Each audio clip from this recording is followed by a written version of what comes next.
Welcome back, my Jedi friends. And today we're going to ask the question, are you truly spiritual or are you just faking it? So, the reason that I'm going to throw this out there is a lot of people I have met in my life have told me, I'm not religious, but I am spiritual. Or I am religious, I am spiritual, I am a spiritual being. And that to me is a massive red flag for several reasons, which we're going to cover in this video today. So there's certain things in life that they're titles that some people give themselves, which I think you've got no right to. There's certain things that only other people can give you. So from the speaking circuit, I hear people call themselves motivational. Well, according to who? According to who? Who said you were motivational? Inspirational speakers. Well, according to who? Who made you an inspirational speaker? And who have you inspired? And spiritual is one of those titles.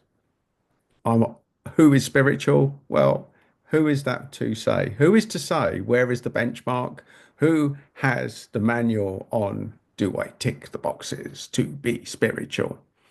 Because there's a paradox here, folks.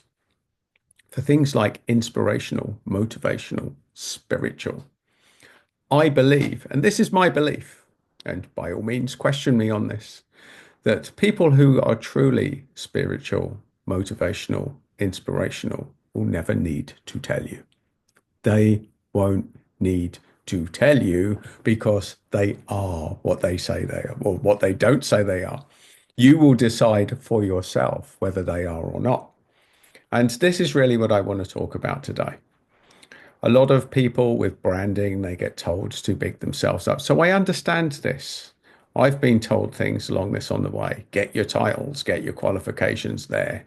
People on LinkedIn I see with all these titles, these lengthy titles. I've got no idea what they are after their name. Me personally, I look at them and I think, you are not real. You're not the real deal. If you need to tell people that stuff on the intro, then that usually gets me running the other way. Now, I realize with this, folks, before you lose the plot at me, that there's a counter argument here, and I'm very welcome to have that. In fact, I invite it on this thread. By all means, push back. Tell me what you think. Are you inspirational? Are you motivational? Are you spiritual? And you tell people you're spiritual and I'm full of shit. Tell me why. Tell me why on this thread you think you're spiritual. And I will tell you that someone that's truly spiritual understands the darker aspect of themselves. They've done the shadow work to realize what is spiritual. What does spiritual even mean? Because to me, spiritual sounds like somebody is good. Somebody's good all the time. No one's good all the time, folks. Nobody. Show me the person is, I'll show you a false profile. Now, it could be argued that there are bodhisattvas walking amongst us, people who have reached enlightenment, have just come down to show us the way. That's what Buddhists call bodhisattvas, spiritual, enlightened entities walking amongst us, which there may be, folks. There may be, but they'll never tell you they're spiritual. If they're enlightened, they won't need to tell you anything. They're probably the cleaner working underneath the radar, not looking for attention, folks, not looking for it. And this is the paradox even with YouTube. Who are the influencers? Who are the people who are divinely chosen to talk on certain subjects? Well, anyone that's an expert, well, are they? Are they really? And that's fair enough. People can be experts. Of course, there's experts out there, people that have spent a lot of their life dealing with the issue that they talk about. I get that. People are supremely qualified.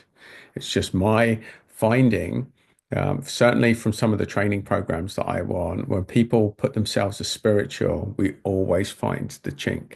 And what you're doing, if you're calling yourself spiritual, you're setting yourself up for failure because somebody eventually will find the chink in the armor. And it really can be hard work being spiritual all the time, folks. That's the main thing. It's hard work being spiritual all the time. So you may be on a sliding scale. You may be more spiritual than not. You may be more motivational than not. You may be more inspirational than not. But you're not entirely one or the other. We all flit on a sliding scale. Mental health flits on a sliding scale. And anyone that labels people once and puts them in a category, that I believe is the biggest mistake. That is the most unspiritual thing that you can do because even though we've talked about narcissism, and I'm not so sure that it applies to a narcissist, I'm not so sure a narcissist can change. But for everybody else, or for anyone that's non-sociopathic, psychopathic, narcissistic, anyone that has any sort of sense of empathy, this applies for. It applies to you folks. It applies to you. That we can spend our whole life moving between Darth Vader and Anakin Skywalker in any given moment. And part of this channel is to tell you that there's a time and a place for both, my friends. That sometimes it does not serve you to turn up spiritual all the time. Now, there may be Hindus out there that say Gandhi, he was spiritual. Now, Gandhi's book, I read it, and Gandhi's the first to admit, he said, I don't think I was. Now, that to me means that he probably was.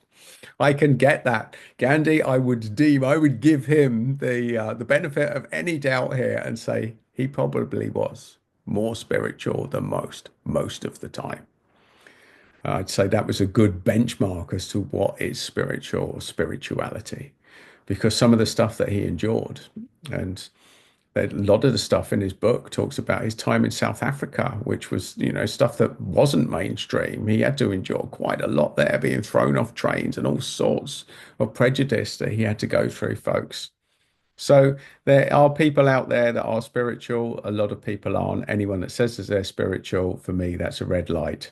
So there you go, folks. That's my tuppence worth on whether spirituality is out there, whether there are spiritual people out there. I'll be very happy to get your comments and to open the debate on this, folks. Let's open the debate. Who do you know that you think is spiritual? Now, asking you who you know that thinks spiritual is a very different question to are you spiritual? And if I ask this question, are you spiritual? You might want to tell me, well, I am, Adam. Well, let's have that debate. Put down in the comment, I think I'm spiritual, Adam, and we'll have a little chat. Let's make it interesting, folks. I invite the comments. I invite you to get involved on this thread, and I invite random lunatics to jump in and put in their tuppence worth, because that's what it's all about. That's YouTube, folks. So bring it on, bring it on. So, are you spiritual? Are you spiritual? Well, let's find out, folks. Just a little bit of fun, a little bit of healthy debate to kick things off today. And on that note, my Jedi friends, you will engage in the comments and have fun with this and be as spiritual as you can, whilst knowing that you're not 100% spiritual all of the time. Do that and stop telling people you're spiritual, and you're probably moving a massive step in the right direction. Just my opinion, folks, just my opinion. And that is it from me today, my Jedi friends. You go off and you do what you're going to do, whether that's spiritual or not, because I'm not going to judge it either way.